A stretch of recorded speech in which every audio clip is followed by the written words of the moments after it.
Recoucou les chouchous, j'espère que vous allez bien. Donc je viens de vous faire une guidance qui était un peu particulière parce que pas habituelle. Et là on me pousse à vous faire une guidance qui sera vraiment dans le domaine sentimental. Et pour ça, on m'invite à prendre mon tarot des druides que j'ai pas utilisé depuis longtemps. Parce qu'avant je faisais les guidances pleine lune, maintenant je le fais plus. Mon oracle d'Igan, mon oracle de vos amours et les anges de l'amour. Donc, je vais voir quels sont les messages. Peut-être que ce sera des messages complémentaires de la vidéo précédente. Je ne sais pas. Peut-être pas, parce que l'histoire était vraiment jolie, hein. Ça se finissait sur un engagement. Donc bon, c'est peut-être un autre message maintenant pour d'autres personnes. Donc allez, quels sont les messages qu'on a à vous faire passer?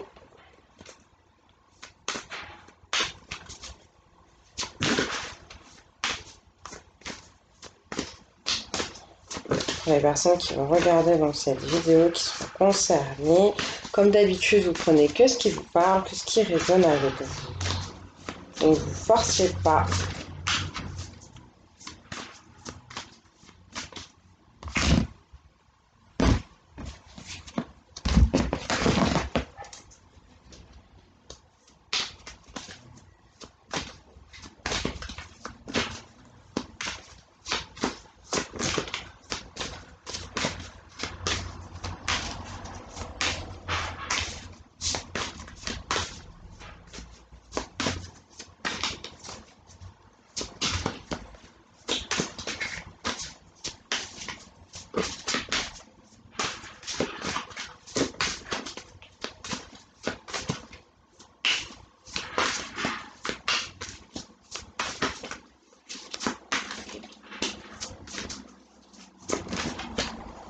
Désolée, j'ai un peu du mal parce qu'il est très grand ce jeu. Heureusement, j'ai quand même des grandes mains. Mais bon. Quels sont les messages, s'il vous plaît, à transmettre pour les personnes qui vont regarder cette vidéo? Waouh, ok. Alors, on me parle de la princesse d'épée, de quelqu'un qui est en stade posé, qui est en train de réfléchir à la direction à prendre pour l'avenir, quelqu'un qui a plein de nouveaux projets en tête, qui se sent quand même guidé par sa spiritualité, par l'univers, mais qui manque un peu de confiance, qui doute un peu d'elle-même, quelqu'un qui a peut-être une communication assez tranchante, hein. Quelqu'un qui sait bien s'exprimer en tout cas. Euh, ouais, mais là qui se sent un peu dans le doute vis-à-vis de l'avenir. Ouais, bah voilà, avec les amoureux qui est une arcane majeure et l'énergie du 6, donc on est bien dans le domaine du sentimental, mais on parle encore une fois de doute. On parle de quelqu'un qui se retrouve devant un choix. Donc par rapport à ses sentiments, par rapport à ses relations amoureuses, il y a quelque chose là qui fait douter cette personne. Et pourtant, on parle de quelqu'un avec la reine de coupe qui est très très intuitive, qui fait vraiment les choses dans l'amour, quelqu'un qui se repose sur ses émotions, sur sa sentimentalité, sur sa féminité, sur son intuition, sur sa clairvoyance, quelqu'un qui passe son temps à faire des demandes à l'univers, qui passe son temps à s'en remettre vraiment, ouais, à ses anges et à ses guides par rapport à ce choix amoureux, par rapport à ce couple. Mm. Et là, j'ai le prince d'épée. Donc, on me parle de quelqu'un, j'ai l'impression qu'on va me parler peut-être de l'autre personne, de la polarité masculine, hein, enfin, de la personne qui aura la polarité masculine prédominante. Mais je pense qu'on parle clairement d'un homme, de quelqu'un qui arrive vers cette reine de coupe et qui est plein d'entrain, qui est plein de bonne volonté, qui est assez sûr de lui. Quelqu'un, pour moi, c'est quelqu'un du passé qui revient et qui a peut-être envie aussi un peu de régler ses comptes. Clairement, hein, c'est possible. On peut me dire que cette personne va se déplacer pour venir vers vous, donc c'est peut-être quelqu'un qui habite pas près de chez vous. Et on termine par le 3 de Pentacle. On est ici dans le domaine de la matérialité. Moi, j'ai l'impression que cette personne, elle a passé beaucoup de temps à travailler. sur quelque chose de propre à elle, cette personne-là qui revient vers vous, ce prince d'épée, quelqu'un qui est très dans le mental, hein, qui passe son temps peut-être à réfléchir, mais j'ai envie de dire que c'est un très joli couple parce que vous aussi, hein, vous êtes cette princesse d'épée qui passe beaucoup son temps aussi à réfléchir par rapport à tout ça. Moi, j'ai l'impression que ce bonhomme, il a travaillé sur certaines choses et que maintenant, il va pouvoir revenir vers vous. C'est peut-être quelqu'un qui a vécu des trahisons au niveau de sa famille, au niveau de son entourage, mais quoi qu'il en soit, cette personne, elle a passé son temps à concevoir et à créer vraiment dans le plaisir, ouais. Parce que là, on parle du chakra sacré, on parle aussi du plexus solaire. On parle de quelqu'un en tout cas qui travaille énormément, qui est très consciencieux, qui est très créatif. Et voilà. Ok, d'accord. Donc oui, vous êtes cette princesse d'épée, mais vous êtes aussi la reine de coupe, hein. Vous êtes aussi quelqu'un qui fait beaucoup les choses avec son intuition, avec sa spiritualité, qui se laisse guider par l'univers et par Dieu, et ça c'est très très cool. Donc je pense que ça va aller avec le tarot. On va continuer. On va pousser à prendre mon petit oracle d'Igan. Voir quels sont les messages qu'on a à vous transmettre par rapport à toute cette histoire, cette personne qui revient, ce choix à faire, peut-être ouais sur ce choix à faire.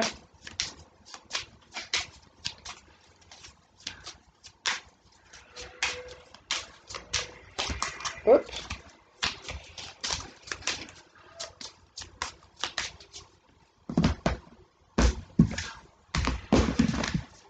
Je me demandais quels sont les blocages, parce que c'est vrai que je l'utilise souvent pour les blocages. Je sais pas pourquoi, mais c'est comme ça. Non, là, ça va faire trop.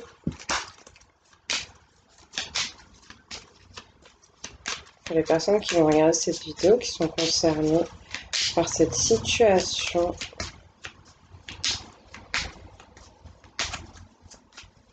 Sur les blocages, s'il vous plaît.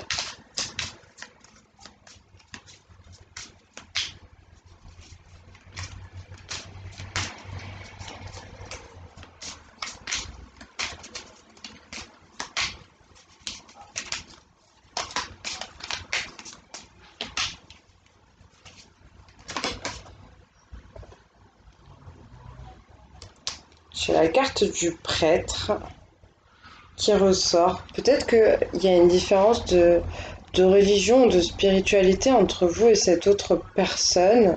Ce que je vous ai dit, moi j'ai quelqu'un ici qui prie beaucoup, qui s'en remet énormément à l'univers, à Dieu, à ses anges et ses guides par rapport à cette situation, par rapport à ce choix.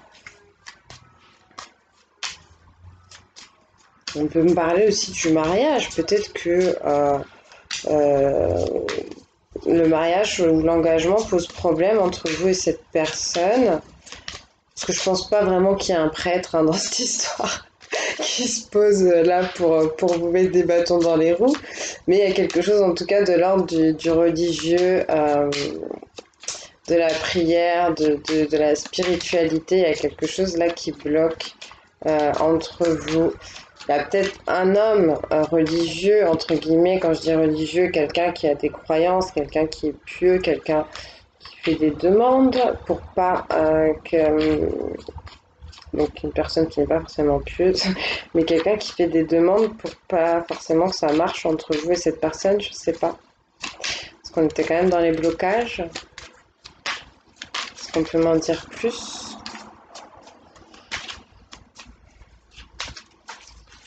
sur cette personne, sur ce qu'elle veut? Ouais, on parle d'argent. On parle d'argent. Il y a quelque chose qui bloque au niveau de l'argent. Au niveau des finances, peut-être que vous avez besoin d'avoir des meilleures finances pour que cette personne revienne vers vous. Peut-être que cette personne a envie de se marier avec vous, mais qu'elle n'a pas les finances nécessaires pour, euh, pour officialiser les choses. Ouais, là on parle d'un malheur, clairement. Il s'est passé quelque chose de difficile. Je vous disais tout à l'heure, pour moi, c'est quelqu'un qui a passé son temps à travailler, à s'occuper d'elle-même ou de lui-même, mais qui a vécu des trahisons. Ouais, pour moi, c'est quelqu'un qui a vécu des trahisons. Il y a des gens là qui passent leur temps à observer cette personne et peut-être qui était en train de lui préparer un mauvais coup. Bah, peut-être cette personne, elle a peut-être ouais, perdu de l'argent ou elle va peut-être perdre de l'argent. J'ai l'impression que ça vient peut-être en complémentarité avec la guidance d'avant où on parlait de quelqu'un qui avait des dépenses imprévues mais derrière qui avait quand même un gain hein, pour rétablir un peu l'ordre des choses. Est-ce qu'on peut m'en dire plus? On parle de l'amour. On parle de l'amour, donc quelqu'un qui a subi une trahison peut-être en amour ou qui a vécu une période assez difficile en rapport avec l'amour, peut-être parce que cette personne était loin de vous, comme je vous disais, et que maintenant elle revient. C'est peut-être quelqu'un qui est bloqué au niveau aussi de ses sentiments, d'exprimer ses sentiments. Euh, il a plus la flèche, hein. Il a plus la flèche, donc pour moi, cette personne, elle a déjà visé le cœur qu'elle veut atteindre. Elle sait la personne qu'elle aime, mais il y a quelque chose qui la bloque quand même. Quelqu'un qui a peut-être un peu du mal à s'exprimer. Je vous ai dit, on est sur un prince d'épée, donc c'est quelqu'un qui réfléchit énormément. Alors peut-être que ça réfléchit beaucoup et que ça a un peu du mal des fois à passer à l'action ou à dire les choses. Ça cherche la bonne façon, le bon discours, le bon mot.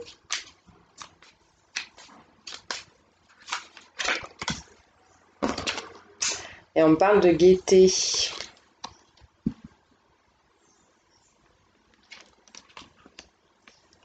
Bon, c'est très bizarre cette histoire. C'est peut-être quelqu'un qui a déjà quelqu'un d'autre aussi dans sa vie. Je le vois comme ça. Ou alors, si c'est pas ça, ça peut être quelqu'un, comme je vous disais, qui a vécu des déconvenues vis-à-vis de l'amour, qui se sent un peu dans une mauvaise période, qui est peut-être un peu triste, un peu déprimé en ce moment, et qui a du mal justement à retrouver un peu cette joie, cette allégresse pour revenir vers vous. Je vais voir ce qu'on me dit d'autre avec l'oracle de vos amours. Que là, on était dans le domaine du blocage. Pour moi, ouais, je ressens peut-être quelqu'un qui a du mal à retrouver son plaisir, sa joie de vivre. Ouais. En deux de deck, j'avais la bien-aimée. Donc la bien-aimée, c'est vous. Et vous attendez votre prince, là. Et je pense que ça aussi, du coup, ça peut être un blocage. Parce que vous avez peut-être des choses à faire et vous attendez cette personne. Donc, entre guillemets, vivez votre vie, faites ce que vous avez à faire, concentrez-vous sur vos activités, sur vos objectifs. Pour moi, cette personne, elle revient vers vous. C'est juste qu'elle a peut-être beaucoup de choses à faire, peut-être au niveau professionnel et financier, au niveau matériel. En plus, on a vu là qu'il y avait peut-être des gens pas très sains autour de cette personne. Donc je rappelle que je suis pas une professionnelle du tarot. J'aime beaucoup le tarot. Ça fait longtemps que bon, je le pratique plus, mais j'aime beaucoup ça et j'utilise quand même plus de façon intuitive, même si j'ai certaines bases hein, que j'essaie de vous transmettre. Est-ce qu'on a des messages?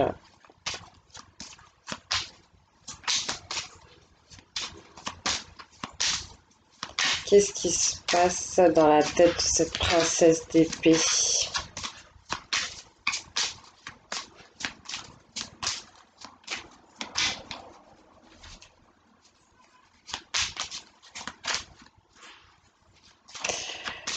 Il y a peut-être aussi une femme. C'est vrai que la reine de coupe, je pensais que c'était vous tout à l'heure, mais ça peut être une autre personne, une tierce personne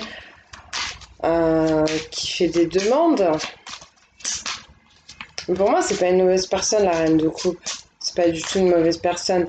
Mais peut-être qu'on a une tierce personne ici qui fait des demandes par rapport à tout ça. Mais dans tous les cas, si elle n'est pas d'accord avec ce couple, pour moi, le prince d'épée, il va défoncer tout ça en fait. Hein, peu importe. Hein. Peu importe les désirs de cette femme.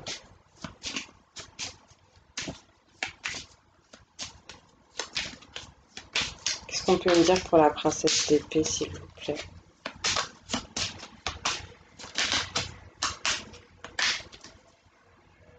Ok, toi tu veux venir.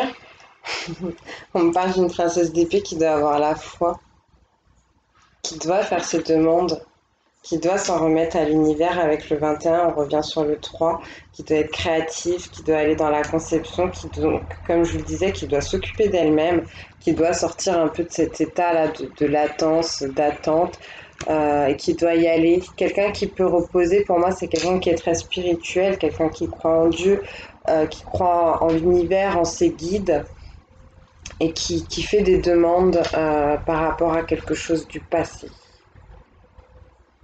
Voilà ce qu'on me dit sur cette princesse d'épée. Donc c'est peut-être vous, cette reine de coupe. Ça peut être vous. Ça correspond. Qu'est-ce qu'on peut me dire d'autre sur cette princesse d'épée? En tout cas, on vous demande d'y croire, hein, d'avoir la foi. Vous allez recevoir pour moi des signes de l'univers.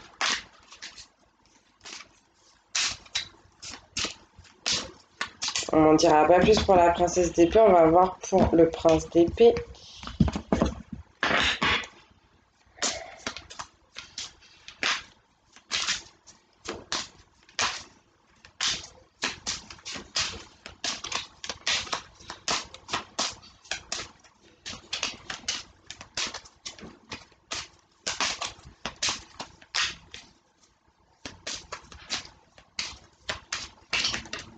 Ok. On parle de la puissance avec le chiffre 8 qui nous rappelle l'éternité, qui nous rappelle quelque chose qui continue, qui ne s'arrête pas.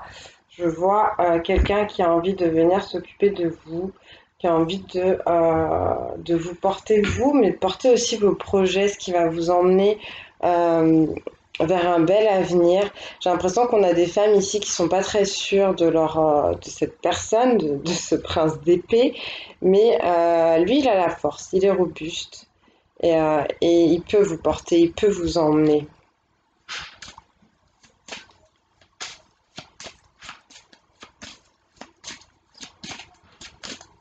Vous allez pouvoir reposer sur cette personne pour avancer. Est-ce qu'on peut me dire quelque chose d'autre sur ce prince d'épée?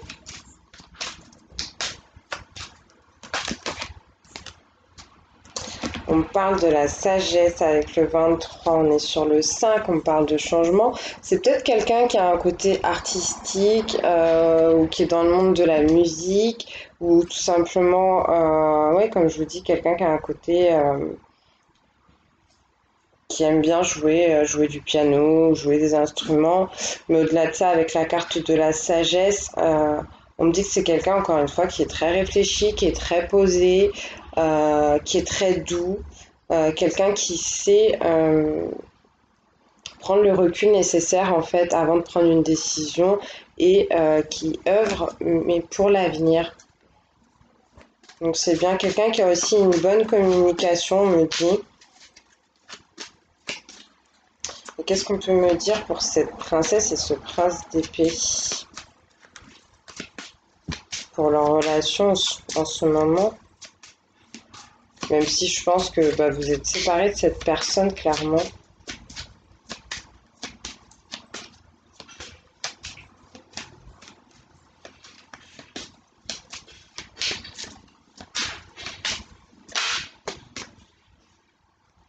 On parle de soumission, encore l'énergie du 3 avec le 12. On parle d'une princesse d'épée, enfin, en tout cas, c'est pour les deux. Mais là, j'ai l'impression qu'on parle un peu plus de la princesse qui, comme je vous le disais tout à l'heure, est dans ses énergies d'attente, dans ses énergies un peu basses au final. On peut me parler aussi de quelqu'un, ou du moins dans ce couple, ce futur couple. Il va falloir apprendre à s'écouter et chacun va devoir trouver sa place. Il n'est pas question ici de se soumettre l'un à l'autre en fait, hein. Chacun va devoir trouver sa place sans marcher sur l'autre en fait et sans se rabaisser ou se soumettre, ouais, tout simplement. Il y a peut-être des gens qui ont beaucoup de caractère, mais qui ont été blessés, qui se renferment un peu sur eux, donc qui ont besoin de travailler ça. Est-ce qu'on peut me dire autre chose pour ce prince et cette princesse?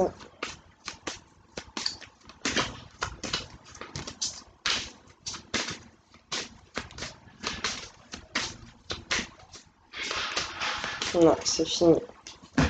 Ok, alors on va finir avec les anges de l'amour pour voir quels sont les conseils qu'on peut vous donner par rapport à toute cette situation.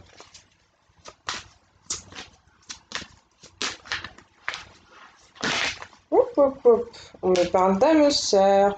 On me dit oui, c'est bien votre âme sœur. Quelqu'un qui est fait pour vous ici. Bah ça fait bien moitié-moitié en plus. Hein. Princesse d'épée et prince d'épée, moi ça me fait rigoler là que le couple entre guillemets soit sorti. Parce que ça aurait pu être bien d'autres cartes. Il y a quand même 78 cartes dans le jeu de tarot. Et là, c'était celle-ci.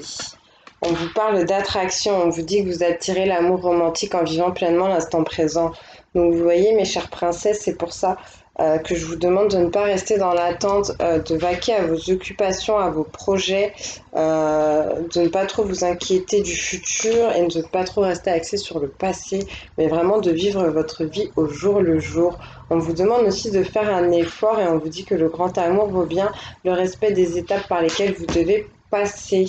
Donc oui, peut-être que cette personne est loin de vous, il y a peut-être eu des choses qui n'ont pas été faciles entre vous, mais il va falloir se parler avec complicité, avec amour, avec douceur, essayer de revenir à quelque chose d'un peu plus chaleureux, parce que c'est votre grand amour qui est là. Donc c'est super joli, c'est super beau. Ouais, et en deux de deck, j'ai attiré votre âme sœur. Prière, affirmation et visualisation vous aideront à trouver votre âme sœur. Je pense que vous l'avez déjà trouvé, que cette personne, elle vient vers vous, qu'il va falloir peut-être encore un peu de temps pour que tout ceci puisse se mettre en place. Voilà, voilà. Eh bien, écoutez, c'est plutôt très bien. J'espère que ça vous aura parlé, que ça vous aura aidé. Je vous fais des très très gros bisous et je vous dis à bientôt.